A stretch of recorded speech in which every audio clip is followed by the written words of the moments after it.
Hello everyone and welcome back to Rebooted MCU. Today we are here with Rebooted MCU Phase 5 Part 3. Now before we get started, you might have seen in my community tab that we are on the road to 1,000 subscribers. And we are inching closer and closer every day. But with this final stretch coming up, I want to encourage everyone to make sure that you are subscribed to the channel. About 72% of recurring viewers on the channel are not subscribed, and if all of those recurring viewers hit the subscribe button right now, we would easily be at 1,000 subscribers. It helps me and the channel out a bunch if you do, so go ahead, double check your subscription status. And with that being said, we have a action-packed episode today, so let's go ahead and jump right in. The third project of Rebooted MCU Phase 5 is Guardians of the Galaxy. The movie opens up on the planet of Sneep, home of the alien species the Sneepers, as we see Peter Quill, aka Star-Lord, played by Chris Pratt, preparing his weapons for battle as he walks through an area filled with brush. Quill hits his earpiece and says, "Drax, do you have visual on the area?" We cut to see Drax the Destroyer, played by Dave Bautista, walking a few feet away, who says, "Yes, we are coming up on it, but I do not get why I have to wear this stupid, uncomfortable communication device. I am a warrior, and any good warrior knows that communication slows down the battle. Because if you die, we lose our muscle. Simple as that," says Richard Rider, aka Nova, played by Glenn Powell, who is flying above the area. "Yes, it is true. I am the most powerful here, but why is my skill being wasted on such a mundane task like this?" I told you. Dib told us that he has information about Gamora's whereabouts, and if we clean up this little infestation for him, he'll give us that location. "I thought that Gamora was a fruit." "What? How dense are you?" says Nebula, played by Karen Gillan, who is walking at a different part of the area. "She is my sister. I told Quill that I would help out the Guardians of the Galaxy as long as he helped me find her. And, well, he's keeping his promise." What can I say? I'm a man of my word. Now, remember, this brood youngling was released here accidentally by a Sneeper zoologist. They can multiply rapidly, so be careful. I have no clue how many we're going to have to deal with. "As long as we don't deal with these brood like they did in that movie Ryder showed us the other day. The one where they freed that Akanti." "Free Willy? Dude, that was a whale. And, never mind. Anyways, this is the field, Pete. Stay sharp." We watch as Star-Lord stealthily walks onto the field and uses his helmet to survey the ground, when suddenly, hundreds of brood begin popping up out of the ground and leaping towards Star-Lord, who screams, "Okay, Guardians, here we go." We watch Star-Lord hit a button on his Walkman as Mr. Blue Sky by Electric Light Orchestra begins to play, as we watch the Guardians of the Galaxy fight the brood. Star-Lord uses his element gun to stop the threat, while Drax and Nebula use their physical strength to defeat the brood. Nova flies in the air and uses the Nova Force to shoot energy blasts at the brood, and after a bit of fighting, we watch as the four stand together in the field surrounded by hundreds of dead brood as the title card appears. We cut to a few minutes later as we watch the group returning to the main industrial town of Sneepers. As they walk into town, Nebula scoffs. "I've always heard these Sneepers are all a bunch of imperialists. They had no problem conquering smaller planets in order to prove their superiority." "Yeah, well, you don't have to agree with what they do. We just did them a favor, and in return, we're going to find your sister." "I just don't want to end up a pawn for an imperialist once again. My father's gone, and I don't want to become an agent for someone like him ever again. And there are certainly more like him out there." Point taken. But hey, Dib's hut is right over there. Come on, we can discuss this later. We watch as the group enters the dwelling of Dib, played by Anthony Carrigan, who greets the group as Peter explains that they successfully solved the Sneepers brood problem. Very good. The Sneepers are forever in the debt of the Guardians of the Galaxy." "Yes, all well and good. Now, give us what you promised." What my friend is trying to say here is you told us you had information about the whereabouts of the one who calls herself Gamora.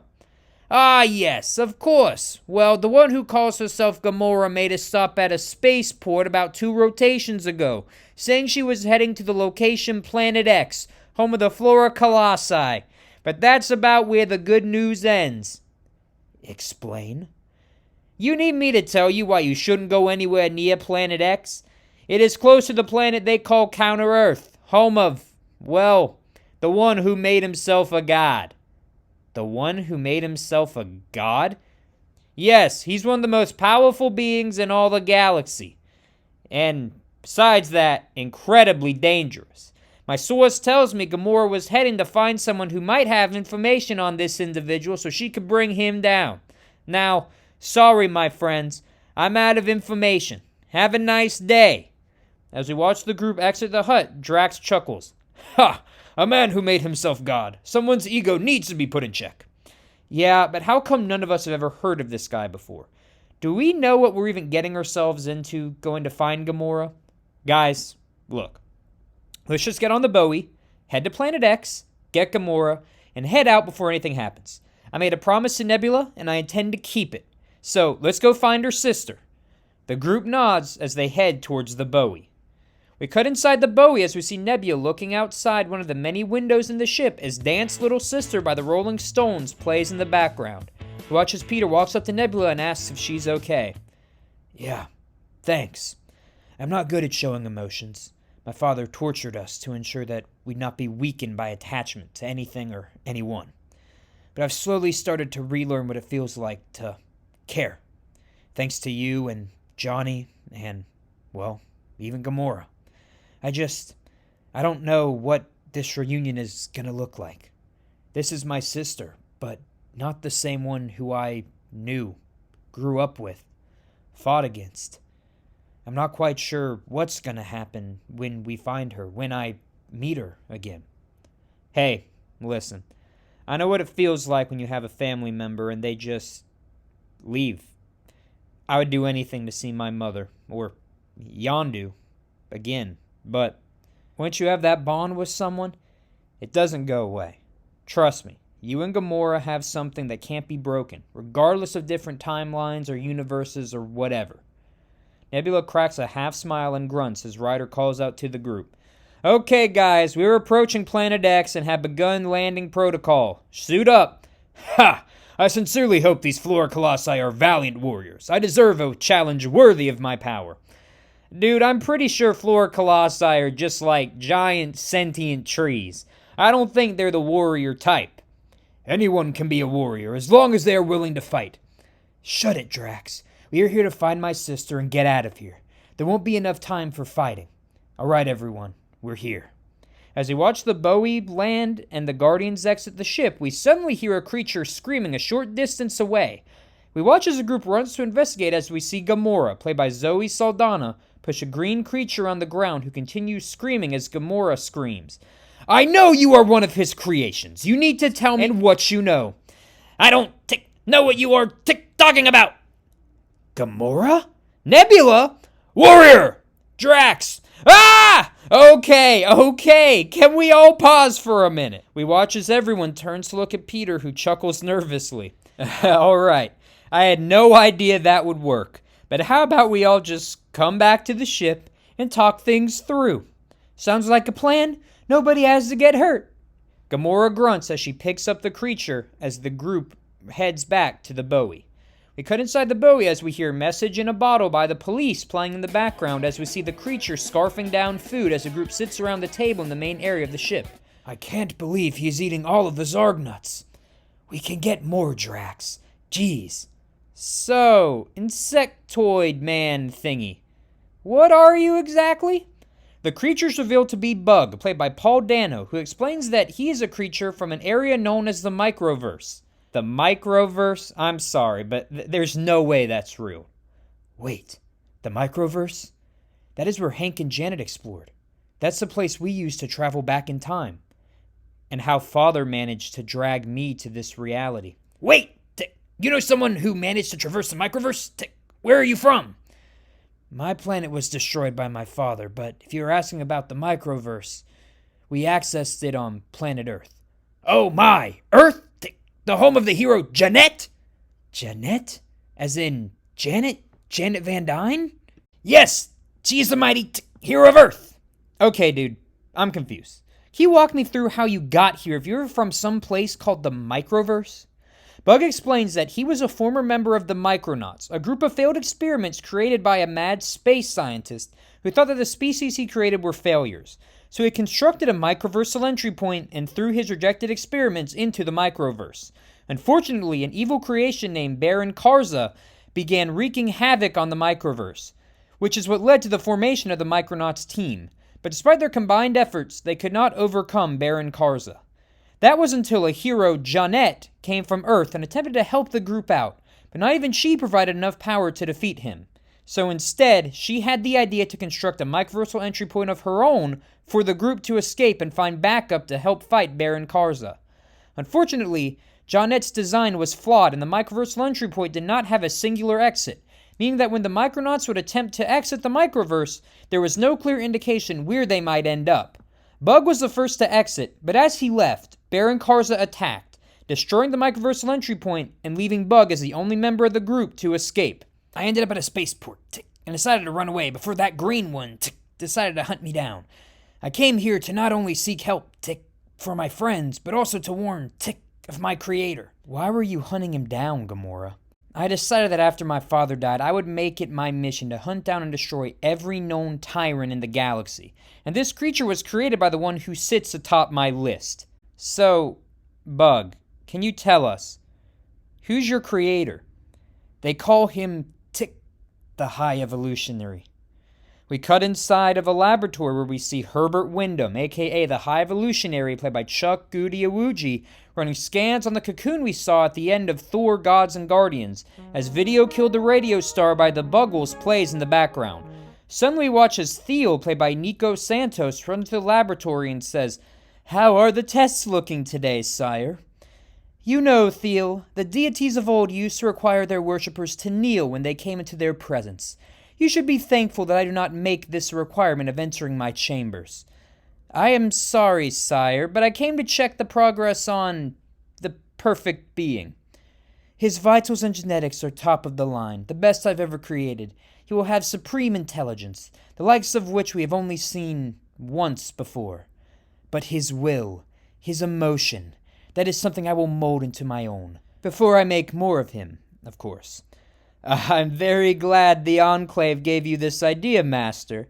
The Warlock will certainly be a great first member of the Sovereign race. Hold on, Theo. What did you just say to me?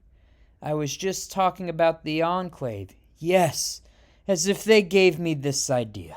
The Enclave wanted to make the perfect human being, something that has only been done once, when I made myself a god. I was called an idiot for my experimentation with the X-Gene, even when Essex gained his abilities. I was called a loser, a madman, and I've toyed with the idea of this for years. And now I've finally done it, and you think I would follow the Enclave and limit my creativity to a single human being? No.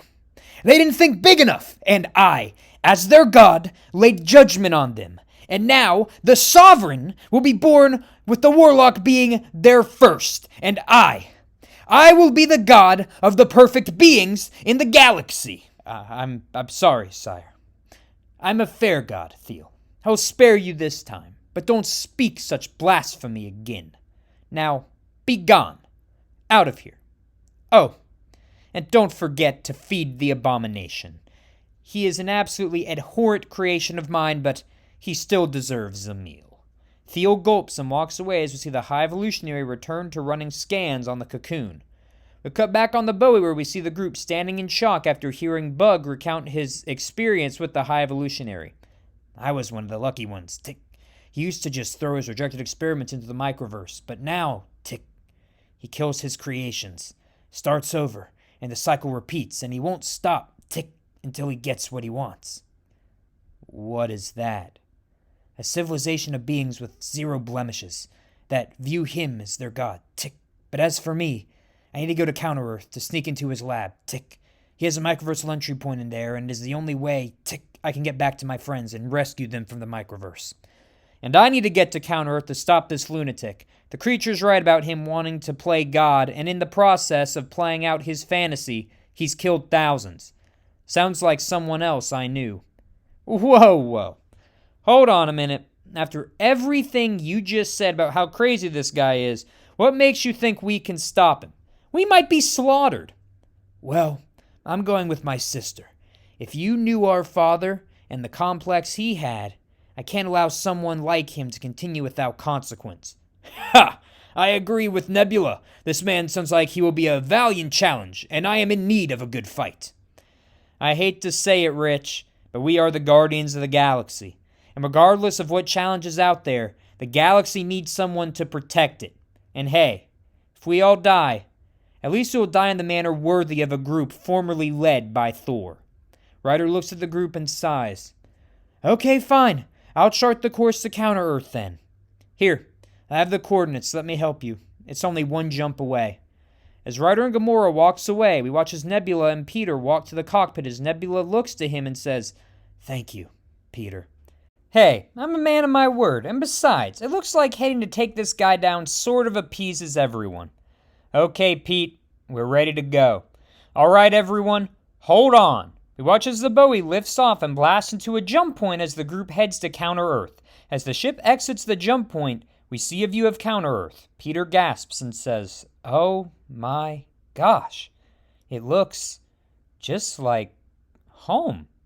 Suddenly, alarms begin sounding within the ship as Ryder shouts, "Hey Pete, we're being boarded, but I have no idea how."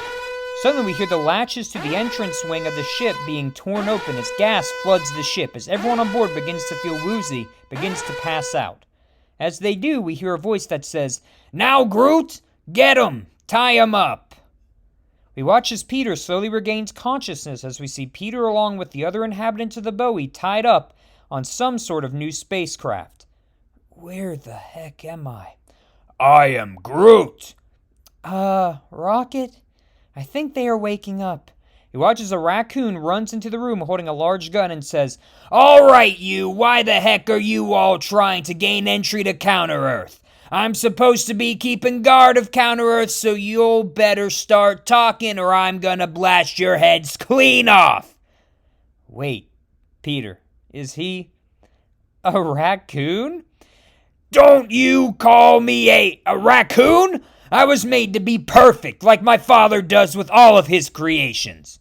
As we watch Rocket activate his gun, Bugs screams, Whoa, tick, made perfect. You are also a creation, tick, of the High Evolutionary?" He watches the raccoon drops his gun and walks up to Bug. "How dare you call my father by his name like that, with such disrespect?" "No, tick, I was created by him as well. I got branded. You know, he does it to all of his creations, tick. My number is 01M79. You can see it on my neck." The raccoon looks at Bug's neck and sees the branding left by the High Evolutionary. He stops and says, "I'm 89P13. Lila is 19H82. You really are one of us." "And I mean you no harm, tick. So please, let us go. We can talk peacefully." We cut to the group sitting around the ship as Cats in the Cradle by Harry Chapin plays in the background. The raccoon is revealed to be Rocket Raccoon, voiced by Bradley Cooper, and his friends Lila the Otter, voiced by Lady Gaga, and Groot, voiced by Vin Diesel. Rocket reveals that he and Lila were experiments of the High Evolutionary involved in Batch 98, the batch that would turn out to be the original inhabitants of Counter-Earth, the High Evolutionary's 98th attempt at creating a perfect society. However, the High Evolutionary instructed Rocket and Lila to move to patrol duty after the creation of Batch 99, who now inhabit Counter-Earth. "My father told me and Lila to play an important role, being the security officers of Counter-Earth. He is just the best. He made me to be the perfect creature. Hate to break it to you, tick, but I was a part of Batch 31, and he just threw me into the microverse, tick, when me and my species didn't live up to his expectations." I thought he started showing mercy on his failed creations after Batch 30. "Nope, Batch 35.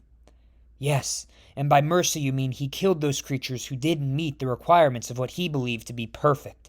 That's not a good father, you rodent. That's a murderer." "Watch your tongue, lady. That's my father you're talking about." "I am Groot." Okay, I'm sorry. What's the deal with Talking Tree over here? "Oh, Lila and I picked up Groot on one of our short interspace trips. He doesn't speak like you and me. All he could say is I and am and Groot." Right. Regardless, Rocket, we need you to let us go down to Counter-Earth and talk with the High Evolutionary. You might think he is this perfect man, but trust me, nobody who has a heart kills his creations when they don't meet his expectations. Or maybe your pops just didn't love you like mine loves me. Listen here, I had a father like yours. He made me feel important until I messed up, and he beat me until I got better. He tortured my sister and tore her body apart as punishment. That's not love, it's hatred. If he truly loved you and all his other creations, he would have never thrown Bug away or sent you up into space, or heck, created a batch after yours. Please, Rocket, take us down to Counter-Earth. Trust me, he isn't the man you believe he is. I am Groot. Fine, you know what? Groot and I will shows you all around, but when I'm right and he wants to kill you all, you can't stop him, and if he asks me to kill you, you can't stop me. Got it? Yeah, sure. Thanks, Rocket. All right, Lila, start the landing procedure. I'm gonna take these folks to see Father. Okay, Rocket. If you think it's a good idea, we'll do it. He watches Lila take control of the ship as it begins to descend onto Counter-Earth. We cut back inside the laboratory of the High Evolutionary as we see him standing with Theo and Vim, played by Miriam Shore. As they stand and watch the cocoon glowing as we hear an ominous noise coming from inside the cocoon. As the High Evolutionary screams, "He is hatching! The first member of Batch 100! Theo! Vim! Please keep him stable! The Warlock is upon us!" We watch as the High Evolutionary Theo and Vim scramble around the laboratory as we see them working on various computers. We watch as suddenly all the computers begin to spark as the room turns pitch black. As Starman by David Bowie begins to play, Adam Warlock, played by Will Poulter, emerges from the cocoon and looks around the room. High Evolutionary begins to laugh hysterically and says, "Adam, the Warlock, the first member of Batch 100, the first of the Sovereign. You know who I am, yes?" "My master, the High Evolutionary." "Yes, very good, Adam." He watches the High Evolutionary begins to examine Adam as he asks him questions. "Tell me, Adam, what is the strongest metal known to man?" "Tungsten." "Yes, very good. Tell me, how many atoms are in the known universe?" "The exact number is unknown, but it could be anywhere between 10 to the 78th power and 10 to the 82nd power." "Exactly correct. Now the final question, and the most important. What is your purpose in life?" "To serve the High Evolutionary and do his bidding." The High Evolutionary squeals with excitement. "Theo, Vim, I did it! The perfect being, physically impeccable, heightened intelligence, and his will is my will."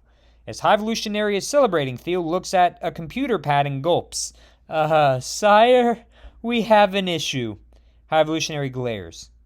"Theo, this better be important. You are on thin ice." "I'm sorry, sire, but it appears 89P13 has brought outsiders onto Counter-Earth, and they're approaching the laboratory as we speak." Theo shows High Evolutionary the screen, which shows Rocket and the group walking around Counter-Earth. High Evolutionary chuckles and turns to Adam. "You know, Adam, every god has their angels. You are mine, and your first order is to go stop that group we just saw on the screen. Let's see what you are capable of." Adam Warlock nods as we watch him fly off as the High Evolutionary chuckles. "Theo, prepare for the planet to be erased. We can move on to having our full focus be on the creation of Batch 100. Theo gulps and walks away as High Evolutionary walks to the window to watch Adam. We cut to Counter-Earth as we see the group walking around, looking around the city as we see humanoid animals walking around doing daily tasks, talking, and even getting into arguments. Peter looks to Ryder and says, "This is creepy. It feels exactly like Earth. Yeah, I can't believe someone made all of this and has destroyed thousands of creatures like this before. I told you. He is sadistic. Tick. Wait. What's that?" Suddenly we watch as Adam Warlock flies into Bug, punching him repeatedly and throws him into a building. He turns to the group as Peter takes out his element gun and screams, "All right, Guardians, I don't know who this guy is or where he came from, but let's stop him." As Hold the Line by Toto begins to play, we watch as Adam Warlock begins fighting with Groot, Gamora, Nova, Nebula, Star-Lord, Rocket, and Drax, as he is easily able to overpower all of them. Drax is able to put up the best effort against Adam before he eventually is beaten to the ground. We watch as Bug picks himself up and walks back towards the battlefield as suddenly we hear clapping as we watch the High Evolutionary walk into the street and says, "Good, very good, Adam. You handled these pests without even breaking a sweat." We watch as Peter struggles to get to his feet and says, You are the High Evolutionary. We're the Guardians of the Galaxy, and we're going to put an end to whatever the heck this is." "Well, you certainly did a wonderful job so far. 8 of you couldn't even stand up to one of my creations, but I must admit, I can tell you are the person with authority out of this lot. I don't typically welcome counsel with lower beings, but I'm feeling generous today after the creation of Adam, so come, let's chat. And 89P13 and 01M79, come along as well." Peter gulps as we watch Bug and Rocket join him walking behind the High Evolutionary and Adam as they head inside the High Evolutionary's lab. Ryder manages to get to his feet and says, "Careful, Pete. We got your back if you need anything." "No worries, guys. I'll be right out." Ryder watches as the 5 enter the building. We cut inside the High Evolutionary's lab as we see Peter, Bug, and Rocket standing around as we watch Adam walk beside High Evolutionary as he heads to his computer. Rocket clears his throat. "Father, I was trying to tell them that you aren't a bad man. 89P13. What have I said about you calling me your father?" "I am your god, and regardless of anything, I wouldn't ever call myself the father of a creation as pathetic as you unlovable rodent." Rocket cowers as High Evolutionary turns to Bug and says, "And you! I threw you and your kind in the microverse. How did you escape?" "I got help from someone. Tick, from Earth. An Earthling. Like this one here. Right. Like humanity has evolved that much since I left. And you're Tick. You're the annoying imperfection I couldn't correct. You are unperfected garbage that I will dispose of shortly."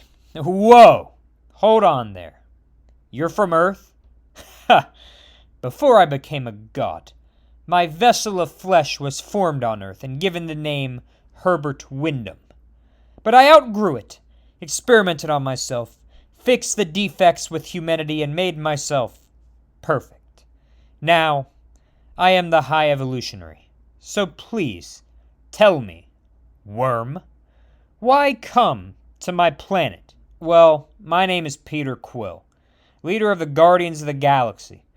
We're a group that stands up for those who don't have anyone else to protect them. And it seems like you are the epitome of everything we stand against. I not only came here to stop you, but to help these 2 out. This one, his name isn't 01M79. His name is Bug, and he's going to use your microversal entry point to rescue his friends in the microverse. And this raccoon isn't 89P13. His name is Rocket. And I think I have already accomplished what I wanted him to see, showing him how evil you truly are." High Evolutionary scoffs and turns to Bug. "You want to use that microversal entry point there, do you?" Bug turns to look at the microversal entry point sitting in the lab as High Evolutionary closes his fist, crushing the device with his gravity manipulation. He laughs and turns to Peter and says, "Well, you and your little team are out of luck, and you failed. Nobody can stop me. And even if you wanted to, you would have to get through Adam first. But regardless, you are lucky in a way. My judgment will be laid on this land shortly, and I will start working on Batch 100, my truly perfect creations." "Wait, I thought we were your perfect creations." High Evolutionary begins laughing hysterically and screams, You, my perfect creation! You can't perform calculations within a matter of seconds! You are a little, creepy, ugly nobody! How could anyone possibly love you? But more importantly, you have free will. Adam has only one purpose: to serve my will, because I am perfect, and my will is what matters. I'm ashamed to call you or that green freak over there my creations. You are all mistakes. And now, Counter-Earth will be destroyed in a few minutes, and you will all be destroyed along with it. Wait, what? I view it as an act of mercy. And since you and your little team want to challenge me, you can watch firsthand how truly outmatched you are as your miserable lives end by my hand.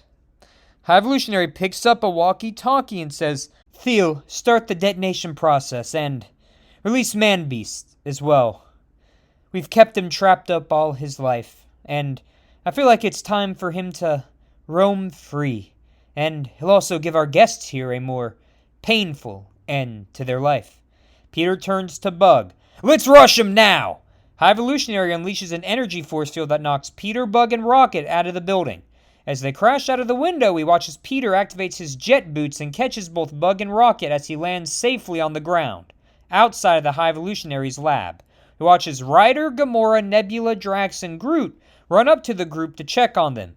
We suddenly watch as explosions begin going off around the planet, as it's the end of the world as we know it, and I Feel Time by R.E.M. begins to play in the background.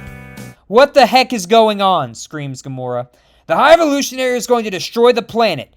He is moving on to his next batch of new creations and is wiping out this one. I can't believe it. He hates me. I'm a monster. I don't deserve to be loved. He's right. I should just die along with this planet. I am Groot. Look, we need to get off the planet. This place is gonna blow sooner than later. Wait, we can't. Tick. All these innocent creatures are going to die. Tick. I'm not going to let that happen. Not anymore. Ha! I respect the Bug's courage. We will fight whatever battle is necessary to save the creatures. I think what he means is that we need to find a way to transport the inhabitants of Counter-Earth off the planet before it blows. Yeah, but how are we going to do that? We don't have anywhere to transport all these creatures to. Wait. Yes, we do, Pete. Xandar. It's barren right now, yes, but it has plenty of room for these creatures. Okay, awesome. But how are we going to get them there? Wait. Rocket, can you call Lila down? I can pilot the Bowie, and we can use the ships to help get as many off the planet as we can before it blows. I can go to the port, Tick. There will be additional ships there as well, Tick. That way we can transfer more. Perfect. Let's start rounding them up. Guardians, let's go. We watch as Rocket uses a communication device to tell Lila to fly the ship down to the planet. But as we watch Bug attempt to run off, we suddenly hear screaming in the background as Bug stops in his tracks and gulps. Guys? As the group turns to look, they see a giant creature devouring inhabitants of Counter-Earth. He has the head of a wolf, and he snarls at the group as he turns to them. Food. Beast. Hungry. What the heck is that thing? Well, I'd venture to guess that is the Man-Beast old RoboCop was talking about earlier. The creature is revealed to be Man-Beast, voiced by Tony Todd, who snarls, Beast been locked up for years. Beast hungry. Beast hunt. Beast kill. Okay, new plan, screams Peter. Nebula, you go get the Bowie from Lila and start getting civilians on board. Bug, you get the ship from the port and do the same. Rocket, head with Bug and help him out. Drax and the rest of us will fight this thing. We gotta hold him off as long as we can, because this planet only has a few minutes left, and you guys gotta get as many loaded up as you can to transport off before this place blows. But I've never done anything useful before. I can't help. I'm not a warrior. I'm not a hero. Anyone can be a warrior, as long as you're willing to fight. And besides, you're a member of the Guardians of the Galaxy now. It's our thing. Rocket nods as Smoke on the Water by Deep Purple begins to play as we watch Star-Lord, Nova, Drax, Gamora, and Groot fight Man-Beast, while Lila, Nebula, Bug, and Rocket help board as many inhabitants as they can onto their vessels to transport them to Xandar. We cut inside the High Evolutionary's lab as we see Adam Warlock watching the Guardians of the Galaxy fighting Man-Beast. High Evolutionary laughs and says, "Those fools actually thought they can stop me. They must learn that when a god makes a decision, nobody can counteract his will. Will. That is what I have been thinking of. From my understanding, these creations all have a will of their own. They make their own decisions, mistakes or proper. They choose to stand up to you. Yet, you say I am the perfect being. If having the will to make decisions freely is a trait of these creatures, where is my free will? Adam, there is no free will. It's a fiction created by fools with a small mind. There's only my will and how far I will allow you to go. That is what makes you perfect, and will make your entire race of sovereign perfect. You follow my will. I am perfect, and therefore you all, as my followers, and those who believe in my message, my goals, will be perfect by following and doing exactly what I say. I don't like watching these creatures die. They did nothing wrong. This is making me angry. Well, it is nice to know that you have emotions, but this planet's death is of no concern to you.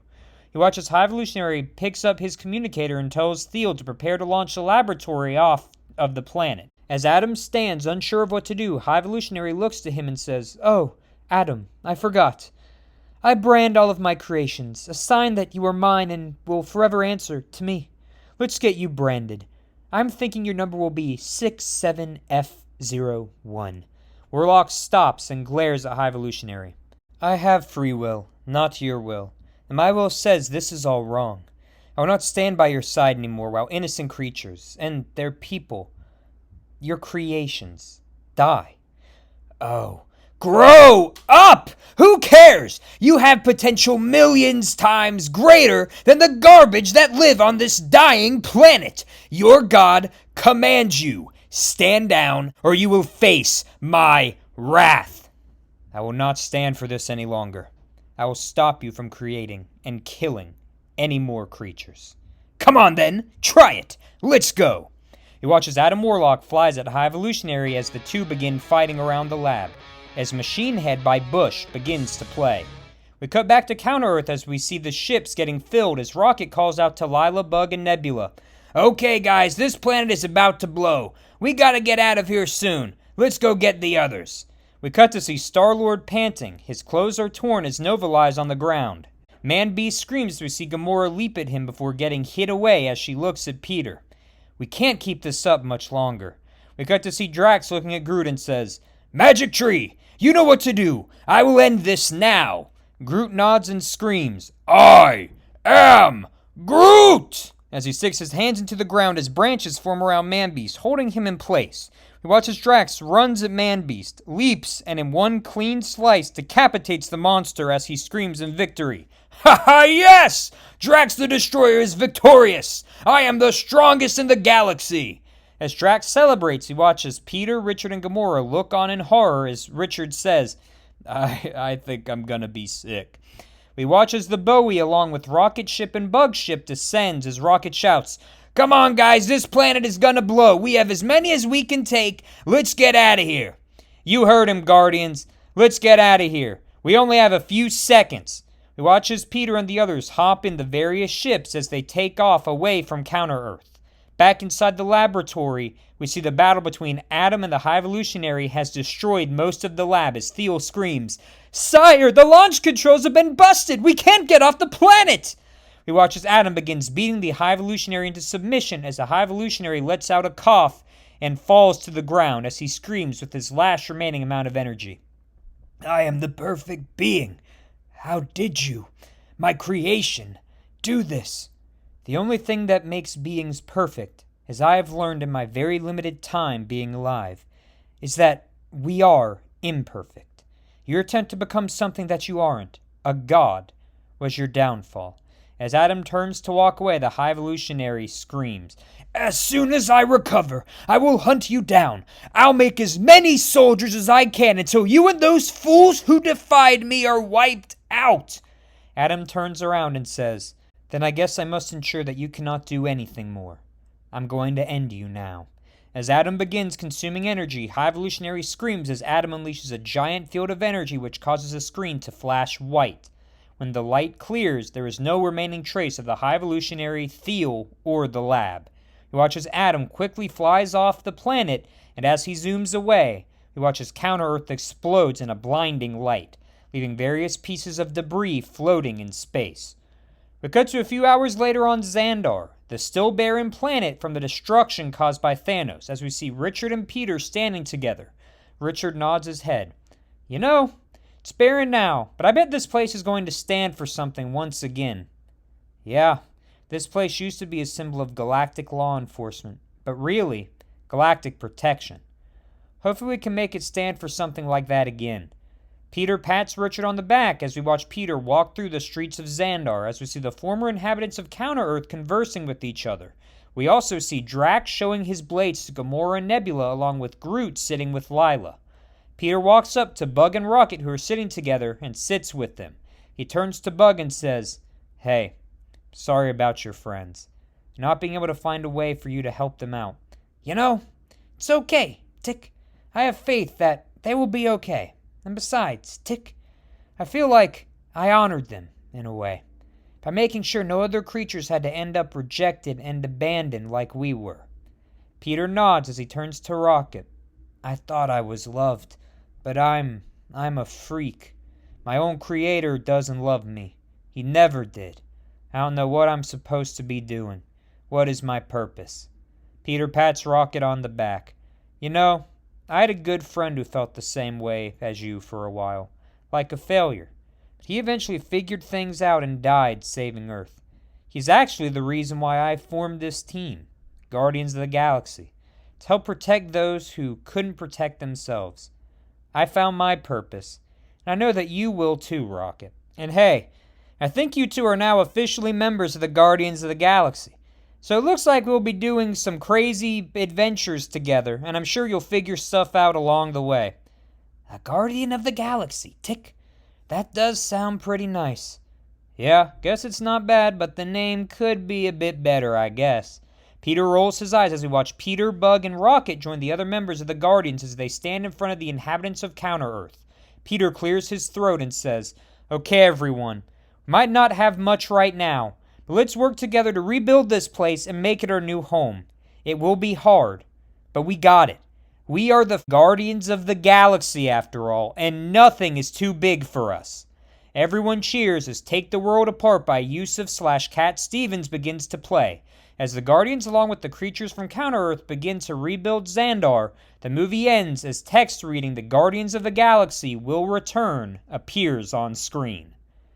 We have two post-credit scenes. In the first post-credit scene, we cut back to the wreckage from the explosion of Counter-Earth, as we see the High Evolutionary laying on a large piece of debris. As he coughs, "Disrespect me, embarrass me, and he had the audacity to think he killed me. You don't kill a god that easily." Suddenly, a creature flies onto a piece of debris nearby and says, "It looks like you could use some help there." The camera pans up to reveal a nihilist, voiced by Andy Serkis, as High Evolutionary chuckles. "What use does a god have with a giant insect?" "Well, as of right now, my body is functioning properly while yours isn't. I have a rod that makes me the master of my own army, and you are floating in space, defeated, while I come with an offer." "Point taken. Now, what is your offer?" "Your name has become known in the galaxy, especially from powerful parties who are interested in your abilities. I was visited by a herald of some powerful being who would like to meet with us about a mission. So you could either come with me to meet this individual or continue to float helplessly in space. Your choice." "As much as I hate to accept, I do. Take me to meet this creature." In the second post-credit scene, we cut inside a mysterious building as we suddenly see Francis Freeman, played by Ed Skrein, and CIA Director Valentina Allegra de Fontaine, played by Julia Louis-Dreyfus, walk into a laboratory as Freeman chuckles nervously. "I had no idea President Ross was going to send the director of the CIA to check out the Weapon X program. Oh, yeah, I wasn't going to miss our first soldier being created for anything. Now, what's his code name again?" "Well, we decided that if we called them by their real names, it would still give them this feeling of personal autonomy. So we decided to come up with code names. This first one's code name is Wolverine.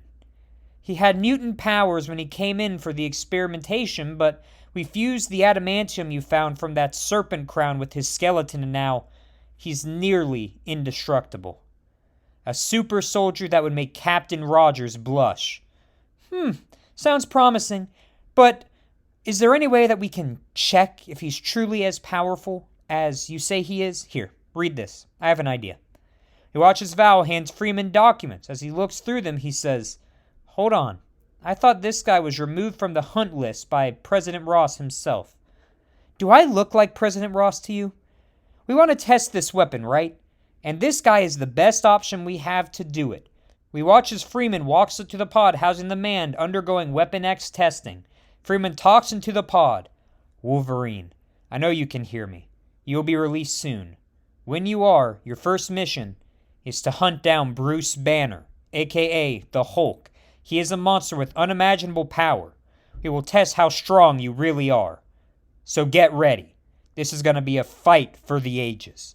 As Freeman steps away, we hear the sound of claws being exerted from inside the pod.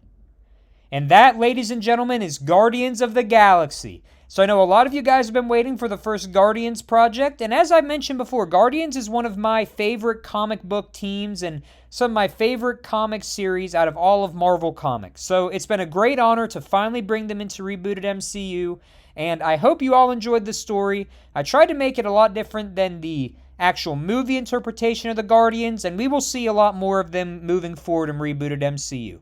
Now, with that being said, Rebooted MCU Phase 5 Part 4 is Hercules, Prince of Power. Now, with that being said, make sure to check your subscription status. Once again, we are on the road to 1,000 subscribers.